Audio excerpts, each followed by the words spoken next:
Hello mga guys! Gusto nyo bang malaman kung paano manood ng video sa YouTube nang walang ads? Kung gusto nyo malaman, tuturuan ko kayo. So, let's go!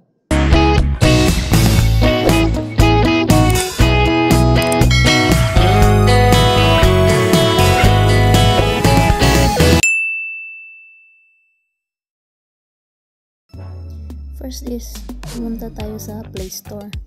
Pumunta tayo sa search bar. Type natin ang Brave Private Web Browser.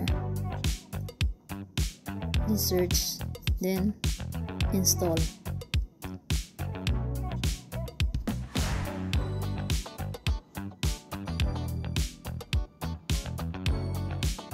Pagkatapos nyo ma-install guys, so open it and then click nyo ng cancel, then maybe later, then continue. Ayun, pumunta tayo sa search bar, then type natin youtube.com and then click it.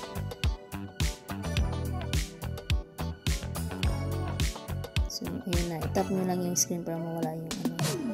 So next, pumunta tayo sa search bar, magsi-search tayo kung anong gusto natin na panoorin para sa sample natin yun kung meron bang ads na lalabas. So ayun na, so i-search ko yung latest news today.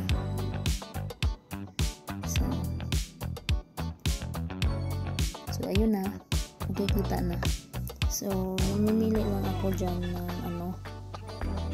So ayun na lang yung una. So wag kayong magtaka kung bakit si Trump yung lumabas dyan, kasi andito kasi ako sa US. So yan ang lumabas. So pagkatapos nyan guys, makikita nyo yung 3 dots sa baba. I-click nyo yan. Click it. And then hanapin nyo yung add to home screen.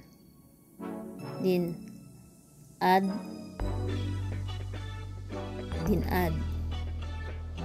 So ayun na guys, naka-added to home screen na po.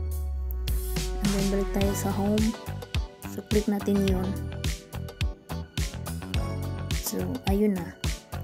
So maraming salamat sa panonood. Please like and subscribe my channel if you like the video.